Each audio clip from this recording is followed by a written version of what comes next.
Assalamualaikum warahmatullahi wabarakatuh. Halo, apa kabar Ananda semua? Semoga dalam keadaan sehat walafiat. Baiklah Ananda semua, pada pagi hari ini kita belajar ilmu pengetahuan sosial dengan materi dampak interaksi antar ruang. Oke Ananda, silakan simak video penjelasan materi berikut ini.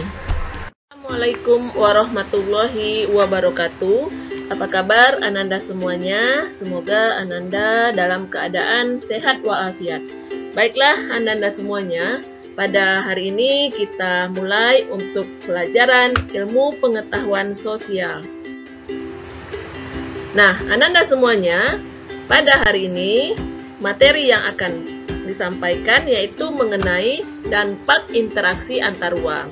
Nah, di sini ada kompetensi dasar, yaitu memahami konsep ruang, lokasi, distribusi, potensi, iklim, bentuk muka bumi, geologis, flora dan fauna, dan interaksi antar ruang di Indonesia, serta pengaruhnya terhadap kehidupan manusia dalam aspek ekonomi, sosial, budaya, dan pendidikan.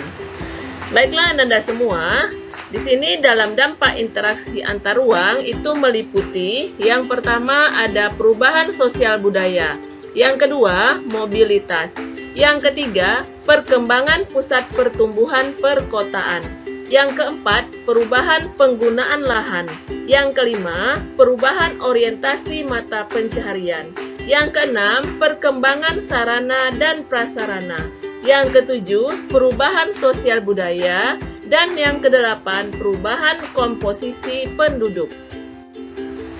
Nah, kita lihat untuk dampak interaksi antar ruang, yang pertama ada perdagangan antar wilayah, yaitu suatu bentuk kegiatan distribusi. Nah, distribusi ini artinya penyaluran ya, baik barang ataupun jasa dari produsen kepada konsumen. Jadi, Ananda semua, dengan adanya perdagangan antar wilayah, maka barang-barang ataupun jasa itu dapat tersalurkan ke berbagai daerah atau negara.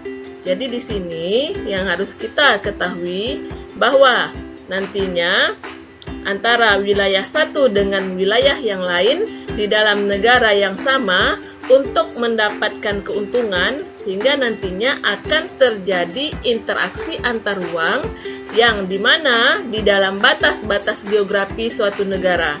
Komoditas yang diperdagangkan antar wilayah di Indonesia itu biasanya antara lain hasil hutan, pertanian, dan peternakan. Begitu juga untuk komoditas yang diperjualbelikan di luar sana seperti kegiatan ekspor itu meliputi berbagai hasil-hasil baik itu pertanian, peternakan, hutan, pertambangan, dan lain sebagainya.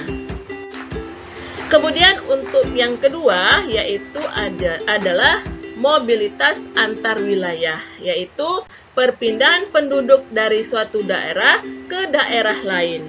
Nah, di sini mobilitas itu dibagi dua. Yang pertama ada mobilitas permanen, yaitu perpindahan penduduk dari suatu wilayah ke wilayah lain dengan maksud untuk menetap di daerah tujuan.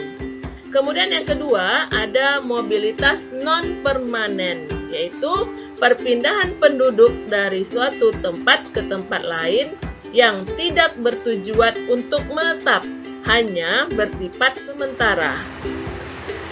Kita lihat yang ketiga pada dampak interaksi antar ruang, perkembangan pusat-pusat pertumbuhan. Nah, di sini perkotaan menjadi pusat pertumbuhan wilayah karena semakin besar aktivitas terkonsentrasi di sana.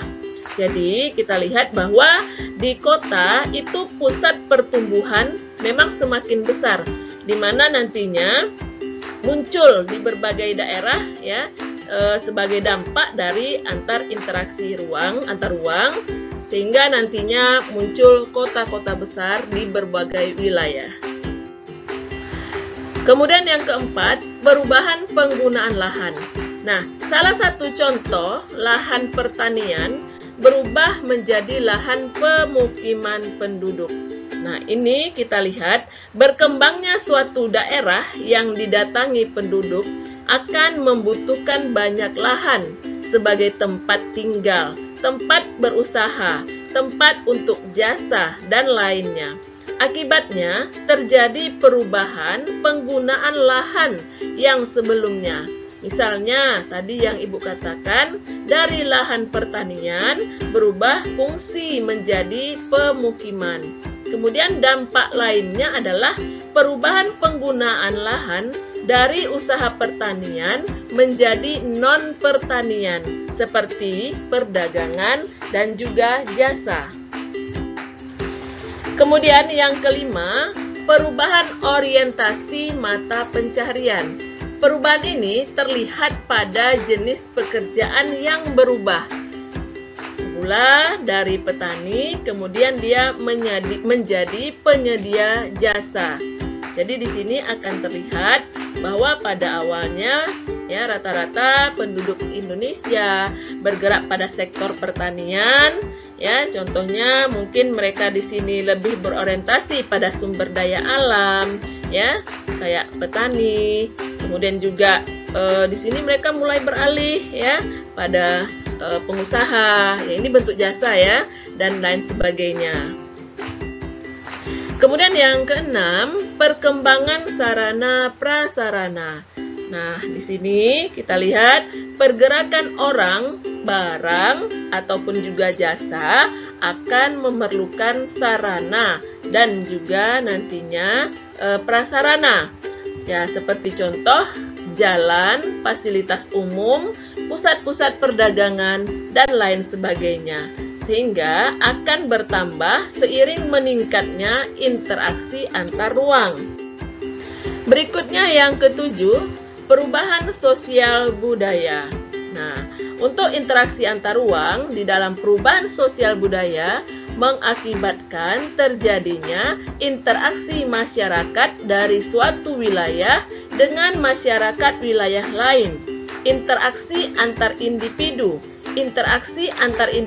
dengan masyarakat, dan interaksi antar masyarakat menyebabkan paparan nilai dan norma yang berbeda.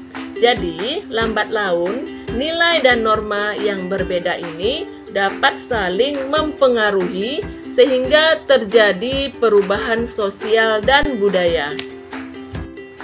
Dan yang terakhir, pada dampak interaksi antar ruang, yaitu perubahan komposisi penduduk. Untuk kota-kota besar, ini menjadi tempat yang menarik bagi hampir seluruh lapisan masyarakat, sehingga menimbulkan urbanisasi. Nah, urbanisasi ini adalah perpindahan penduduk dari desa ke kota. Kenapa? Karena masyarakat desa itu lebih tertarik. Karena di kota itu ada daya tariknya. Seperti contoh, di sana merupakan pusatnya pendidikan, hiburan, kemudian juga sarana prasarana yang lengkap. Dan ini yang menyebabkan nanti dari desa, masyarakat tersebut itu nanti akan berbondong-bondong akan pergi ke kota atau menetap, ataupun juga mereka akan mencari pekerjaan di sana. Sehingga nantinya kita lihat di sini perpindahan penduduk dengan berbagai latar belakang membuat perubahan komposisi penduduk di kota-kota besar.